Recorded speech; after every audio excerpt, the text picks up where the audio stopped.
कहते हैं दिल्ली दिल बरों की है, दिल जलों की है। कहते तो ये भी हैं कि दिल्ली दिल फरेबों की भी है। और लकी यानी कि लक्ष्मण लाल अग्रवाल में ये सारे गुण मौजूद थे।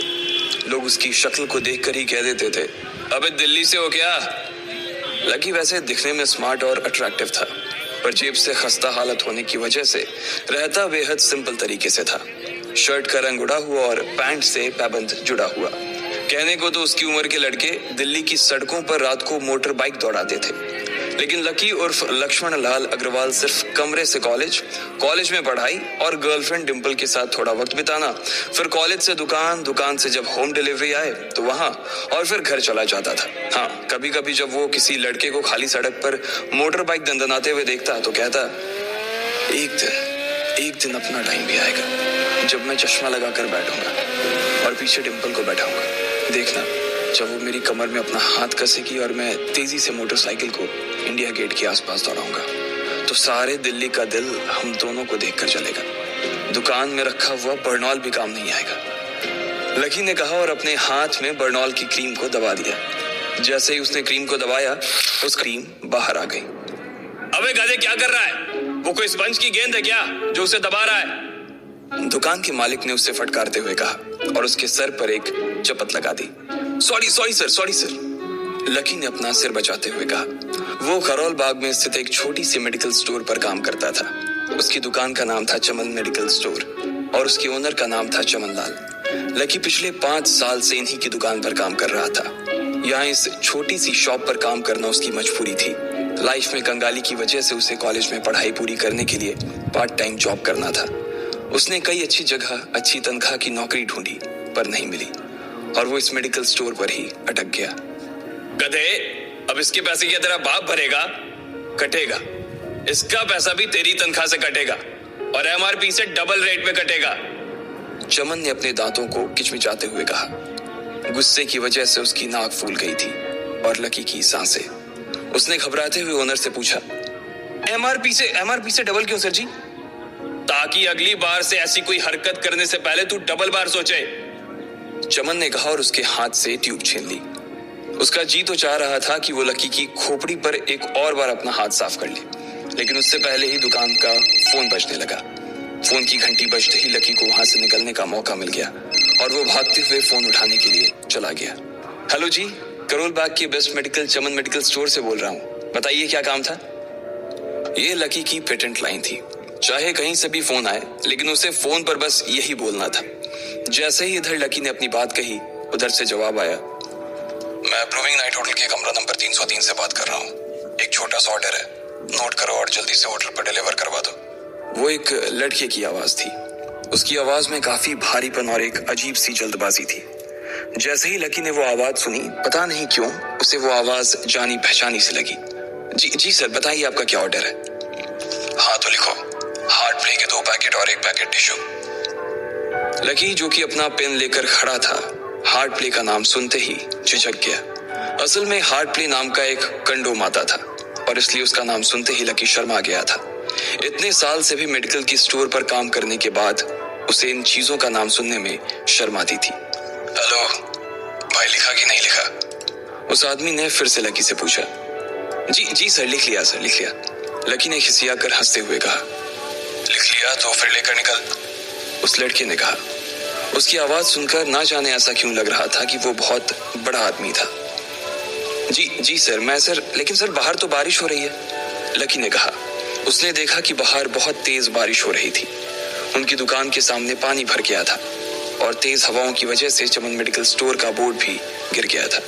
लकी को लग रहा था कि वो इतनी तेज बारिश में अभी एकदम से तो नहीं निकल पाएगा, तो उसने उस लड़के को समझाते हुए कहा, सर मैं ऑर्डर तो ले आऊंगा पर थोड़ा टाइम लग जाएगा, बारिश थोड़ी थम जाए। अब इससे पहले कि वो कुछ आगे बोल पाता, फोन पर लड़का बोल पड़ा। तुम्हारे मालिक को पता है कि तुम मल्होत्रा जी के लड़के को मना कर रहे हो? हाँ पता है, बारिश हो रही है, इसलिए सारा सामान अच्छे से थैली में पैक करके लाना और लेट नहीं होना चाहिए, समझे? उस लड़के ने कहा और इससे पहले कि लकी आगे कुछ कह पाता, उसने फोन काट दिया। उधर से लकी के दुकान का ओनर उसे घूर कर देखा जा रहा था। लकी के हाथ में पेन और पेपर देखकर ही वो समझ गया था कि उसके पास कोई ऑर्डर आया था। आज वैसे भी इतनी बरसात होने की वजह से सुबह से इक्का दुक्का ग्राहक ही दुकान पर आए थे। ऐसे में उसकी दुकान का मालिक एक भी ऑर्डर को छोड़ना नहीं चाहता था। वो लकी को देख रहा था और लकी बारिश की ओर देख रहा था। बारिश का बहाना नहीं चलेगा, जाना पड़ेगा, चमन लाल ने कहा। मैं बहाना नहीं कर रहा सर, थोड़ी बारिश धीमी हो जाए तो मैं चला जाऊंगा। अभी आप खुद ही देखिए कितनी तेज बारिश है। वो पता नहीं कोई मिस्टर मल्होत्रा का कोई बेटा कुछ ज्यादा ही जल्दी में था। मैं साइकिल से तो पहुंच नहीं पाऊंगा इतनी जल्दी।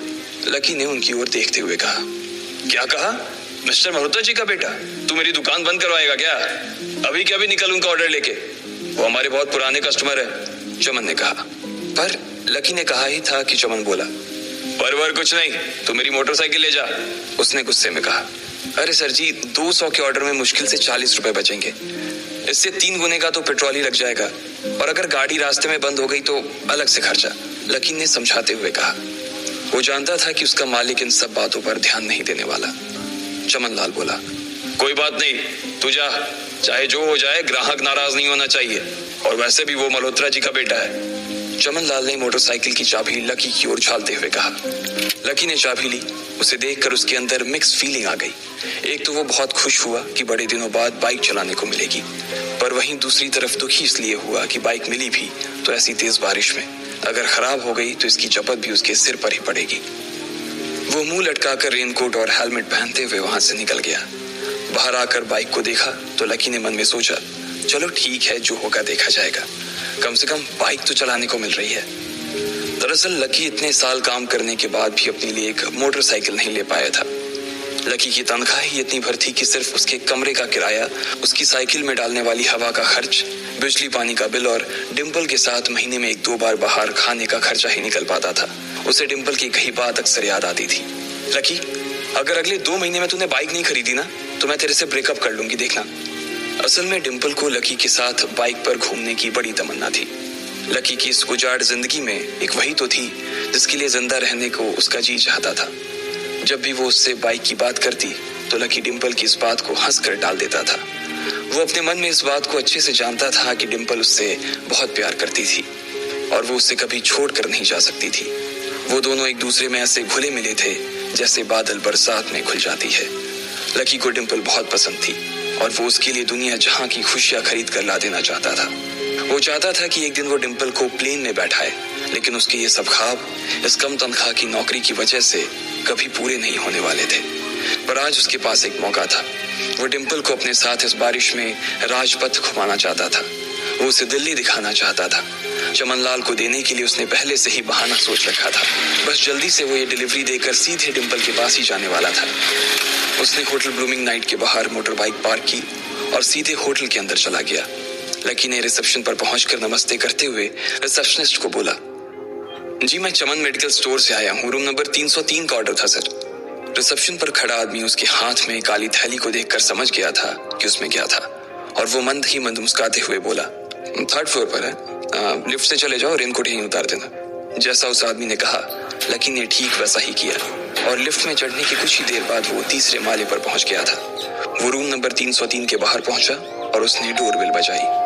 जैसे ही दरवाजा खुला लकी ने थैली आगे बढ़ाते हुए कहा, नमस्ते, मैं चमन मेडिकल स्टोर से लकी, ये आपका। इससे पहले कि लकी आगे कुछ कह पाता उसकी आंखें फटी की फटी रह गई थी। उसने अपने सामने जो देखा उसके बाद उसे ऐसा लगा कि बंद छत के नीचे भी उसके ऊपर आसमान से आकर एक जोरदार बिजली गिर गई थी। उसके सामने एक लड़की खड़ी थी। वो लड़की और कोई नहीं बल्कि उसकी गर्लफ्रेंड डिम्पल ही थी। उसने एक पर्पल कलर का नाइट गाउन पहन, काले घने बाल गीले थे और उसने उन्हें अपने कंधे पर फैला रखा था। उसकी खुशबू से ही ये चीज साफ पता चल रही थी कि वो अभी अभी नहा कर आई थी। डिम्पल, तुम यहाँ क्या कर रही हो? लकी को अपनी आंखों पर विश्वास ही नहीं हो रहा था। उसने 2 बार अपनी पलकें झपका कर देखा, लेकिन दोनों बार ही उसे अपने सामने डिम्पल ही नजर आई। तुम यहाँ क्या मेरा पीछा करते हुए आए हो लकी? डिम्पल ने उल्टा उसी के ऊपर पलटवार करते हुए कहा। लकी को देखकर उसके दिल की धड़कन भी तेज हो गई थी। उसे उम्मीद नहीं थी कि लकी यहाँ आ जाएगा। उसने ना तो सुबह से उसे फोन किया था और ना ही उसके मैसेज का कोई जवाब दिया था। वो अपने मन में सोचकर बैठी थी कि वो अगले दिन खुद ही उससे मिलकर बोल देगी कि उसकी तबीयत खराब थी। डिम्पल बेबी, क्या हो गया? किससे बात कर रही हो? अचानक से एक गबरू जवान सा लड़का दरवाजे के पास आकर खड़ा हो गया था। उसने बनियान पहन रखी थी। लकी उसे पहचान गया था। साले राहुल के बच्चे, तेरी हिम्मत कैसे हुई मेरी डिंपल को हाथ लगाने की? लकी ने जैसे ही राहुल को देखा, उसके तन बदन में मानो आग सी लग गई थी। वो उसे इस वक्त इतना बुरा मारना चाहता था, इतना बुरा पीटना चाहता था, जिसकी कोई हद सीमा नहीं थी। लकी जिस कॉलेज में पढ़ता था, राहुल और डिंपल भी उसी में पढ़ते थे, और वो कॉलेज राहुल के फादर का ही था। डिंपल ने राहुल के पिता की एक कंपनी में जॉब पकड़ ली थी, और राहुल उस पर बहुत लाइन मारता था। लकी ने 1-2 बार डिंपल को उससे दूर रहने के लिए भी कहा, लेकिन डिंपल ने उसे ये कहकर टाल दिया था कि वो सिर्फ अच्छे दोस्त थे। आज भी इससे पहले कि वो आगे बढ़ता, डिंपल उन दोनों के बीच आ गई। रुक जाओ, डिंपल ने गुस्से में कहा, और लकी के सीने पर हाथ रखकर उसे रोक दिया। लकी लंबी सांसें ले रहा था, और कुछ ही सांसों के बाद उसका गुस्सा शांत हो गया। अब डिंपल के पास भी छुपाने के लिए कुछ नहीं था, इसलिए उसने लकी से कहा, लकी, आज से तुम्हारा और मेरा ब्रेकअप? लकी के पैरों के नीचे से जमीन खिसक गई थी। उसकी आंखें नम हो गई। लकी को उसकी बातों पर विश्वास नहीं हो रहा था। उसने डिंपल की ओर देखा और बोला, डिंपल, हम पिछले 1 साल से एक दूसरे के साथ हैं, और तुम हो कि मुझसे ब्रेकअप करना चाहती हो? अरे मैं तो तुम्हारे लिए नई बाइक लेने वाला था। चल रहने दे, आज ही याद आई है तुझे बाइक की। अरे तेरे पास मुझे बाहर घुमाने के लिए, खिलाने पिलाने के लिए पैसे तो है नहीं। तू कहां से लेगा बाइक? और अगर ले भी लेगा तो उसमें पेट्रोल कहां से डलवाएगा? तेरी 8,000 रुपए महीने की नौकरी, उसमें होगा ये सब? लोग हंसते हैं मेरे ऊपर जब मैं सरोजनी में तेरे साथ घूमती हूँ। मैं ऐसी लाइफ नहीं जीना चाहती लकी। मैं तेरी तरह गरीब नहीं रहना चाहती। तूने मुझे फंसाया था, उल्लू बनाया था तूने मुझे, इसलिए मैंने राहुल से मैचअप कर लिया है। आज से यही मेरा बॉयफ्रेंड है, डिंपल ने गुस्से में कहा। अच्छा, तो बेबी ये है तुम्हारा वो बेकार सा एक्स बॉयफ्रेंड? राहुल ने पूछा और डिंपल के बगल में आकर खड़ा हो गया। फिर उसने लकी के हाथ से थैली उठाई और उसमें से हार्ड प्ले का पैकेट निकालकर उसे चिढ़ाने के लिए उसे हवा में लहराने लगा। बाप रे, इससे बदकिस्मत इंसान की सोच रहा था, लेकिन अच्छा हुआ कि उसने पहले ही उसका घर बर्बाद होने से बचा लिया। लकी को दुख तो बहुत हो रहा था, पर उसे ये भी लग रहा था कि उसे आगे चलकर यही दुख उसे खुशी देने वाला था। लेकिन एक चीज थी जो लकी को परेशान कर रही थी, वो थी उसकी माली हालत। उसकी जेब इतनी तंग थी कि उसे फटी हुई जेब की पैंट पहनकर घूमना पड़ता था। कभी कभी तो लकी सिर्फ रोटी खाकर दिन काट लेता था। वो कब से कोशिश कर रहा था कि कोई अच्छा काम पकड़ सके, लेकिन उसे कोई काम देने को राजी नहीं था। उसने टूटे हुए दिल को दिलासा देते हुए मन में सोचा कि डिंपल पर खर्च होने वाले पैसे बच जाने से शायद उसके हालत सुधर जाएंगे। पर फिर भी वो रातों रात रईस नहीं हो जाने वाला था। उसने ऊपर आसमान की ओर देखा और जोर से चिल्लाया, अगर इतना ही अनलकी बनाना था तो फिर नाम लकी क्यों रखा भगवान? वो जितनी जोर से चिल्ला सकता था उतनी जोर से चिल्लाया। उसकी आवाज से आसपास खड़े लोग एक बार तो डर गए थे। लकी ऊपर ही देख रहा था और उसके आंसू बारिश के पानी के साथ मिल गए थे। जैसे ही वो फूट कर रोने को था, तभी उसके फोन पर एक मैसेज आया। जैसे ही लकी ने अपना फोन निकालकर उस मैसेज को पढ़ना शुरू किया, उसकी तो आंखें ही चमक गई। अचानक उसके आंसू हंसी में बदल गए और वो जोर जोर से वहीं सड़क पर नाचने लगा। उस मैसेज में लिखा था, परिवार की रिसर्च और परिवार के निर्णय के हिसाब से अग्रवाल परिवार का वारिस लक्ष्मण लाल अग्रवाल उर्फ लकी ने गरीबी अभ्यास की परीक्षा को पास कर लिया है, और आज से ही वो उस जमीन और उस जायदाद का मालिक हो जाएगा जो परिवार ने उसके नाम कर रखी थी। ये एक ऐसा मैसेज था। आखिर कौन था लकी? क्या थी उसकी असलियत? और वो कैसे रातों रात ही अनलकी से लकी हो गया था? आपको क्या लगता है, क्या होंगे इन सभी सवालों के जवाब? कमेंट बॉक्स में कमेंट करके जरूर बताएं, और सबसे रहिए इंस्टा मिलेनियर्स।